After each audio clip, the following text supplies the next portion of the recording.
আমরা এখানে এসেছি যে আমাদের বিভিন্ন পূজা মণ্ডপ নারায়ণগঞ্জে বিশেষ করে 224টা পূজা মণ্ডপ আছে, সেটারই কয়েকটি আজকে আমরা ভিজিট করব এবং আমাদের অলরেডি এই পূজাকে কেন্দ্র করে যে নিরাপত্তার জোরদার করা হয়েছে।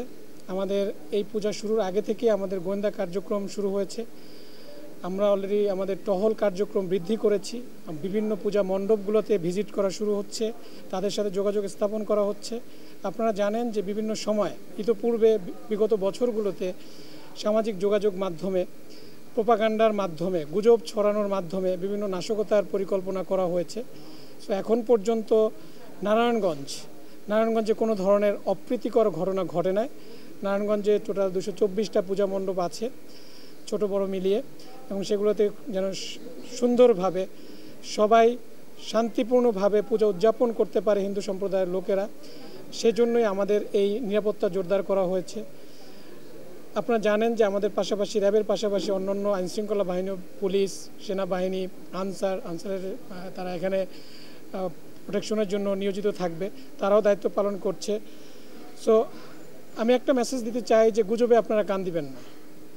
নারায়ণগঞ্জ খুবই গুরুত্বপূর্ণ একটা শহর, এটা বাংলাদেশের প্রাণকেন্দ্র বলা যায়, এখানে একটা কমার্শিয়াল হাব। সো এখানে গুজবের মাধ্যমে কোনো নাশকতার পরিকল্পনা যেন কেউ না করে, সে ব্যাপারে ধর্ম বর্ণ নির্বিশেষে সকল শ্রেণীর আমাদের একসাথে একযোগে কাজ করে যেতে হবে, যেন কোনো ধরনের অপ্রীতিকর ঘটনা এই নারায়ণগঞ্জ থেকে যেন না হয়। এর সাথে সাথে আমাদের নজির স্থাপন করতে হবে যেন আমরা সম্প্রীতির শহর নারায়ণগঞ্জ, এখানে যেন আমরা সবাই মিলেমিশে একসাথে কোনো ধরনের অপ্রীতিকর ঘটনা ছাড়া যেন যে কোনো উৎসব সবাই উদযাপন করতে পারি, সেটাও আমি আহ্বান করব এবং সকলের কাছে প্রত্যাশা চাইব। আইনশৃঙ্খলা বাহিনীর একজন সদস্য হিসাবে আমরা কাঁধে কাঁধ মিলিয়ে কাজ করব। সো এখানে আমি দেখলাম যেখানে আমলাপাড়া যে পূজা মণ্ডপটা অত্যন্ত সুন্দরভাবেই করা হয়েছে, এবং এখানে যেটা শুনলাম যেখানে পাশে একটা মসজিদও আছে, এবং তারা অত্যন্ত সম্প্রীতির সাথে নিজেরা মিলেমিশে খুব সুন্দরভাবে যার যার ধর্ম এবং প্রত্যেককে সম্মান দিয়ে কাজ করে যাচ্ছে। এরকম যেন আমাদের প্রত্যেকটা জায়গায়, আমাদের দেশের প্রত্যেকটা স্থানে যেন আমরা একইভাবে কাঁধে কাঁধ মিলিয়ে সকল ধর্মবর্ণ নির্বিশেষে আমরা যেন একসাথে কাজ করতে পারি, একসাথে থাকতে পারি, একসাথে আমরা যেন আমাদের ধর্মীয় উৎসবগুলো উদযাপন করতে পারি, সেই প্রত্যাশা ব্যক্ত করছি। দেখেন না, তারা যখন আসে আপনাদের যদি বাড়তি কোনো নিরাপত্তা থাকে প্রতিটা মণ্ডপে, যেন এই ধরনের চুরি আপনার দেখেন, এই চুরির বিষয়ে প্রত্যেকের ব্যক্তিগত জিনিস কিন্তু রক্ষার দায়িত্ব, ব্যক্তিগতভাবে সতর্ক থাকতে হবে।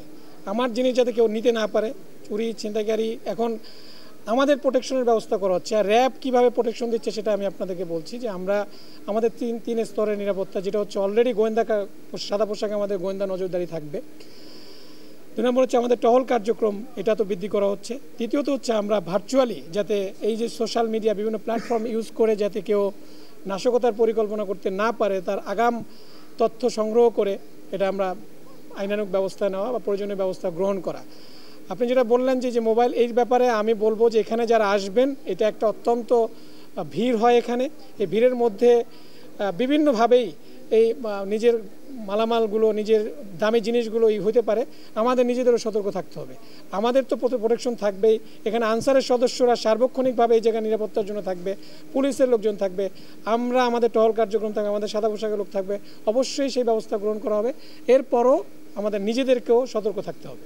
আপনাদের র্যাবের কতজন সদস্য এই পূজাকে কেন্দ্র করে গুরুত্বপূর্ণ কাজগুলো করতেছে? আচ্ছা, আমার দেখেন র্যাব 11 শুধু নারায়ণগঞ্জ না, র্যাব 11-এর দায়িত্বপূর্ণ এরিয়াটা অনেক বড়, 7টা ডিস্ট্রিক্ট দেখাশোনা করছে। সো এই নারায়ণগঞ্জের জন্য আমাদের প্রায় আপনার 2টা প্লাটুন নারায়ণগঞ্জের জন্যই সর্বদা বিভিন্নভাবে, এর পাশাপাশি সাদা পোশাকেও থাকবে আমাদের মনিটর করার জন্য। আমাদের এরিয়াটা অনেক বড়, সো 7টা ডিস্ট্রিক্টে আমাদের দিতে হবে। এখানে প্রায় আমাদের ব্যাটালিয়নের প্রায় 500 জনের মতো এই লোকগুলো এই 7 ডিস্ট্রিক্টে আমরা দায়িত্ব পালন করব।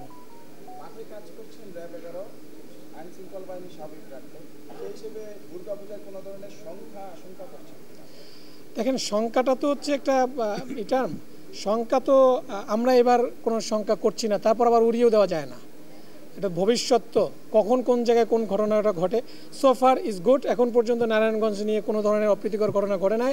2-একটা অন্যান্য জায়গায় আমরা শুনেছি বিভিন্ন সোশ্যাল মিডিয়া বা অন্যান্য মাধ্যম, আপনাদের মাধ্যমে, বাট নারায়ণগঞ্জে এখন পর্যন্ত এই ধরনের কোনো গুজব বা কোনো ধরনের ঘটনা ঘটে না।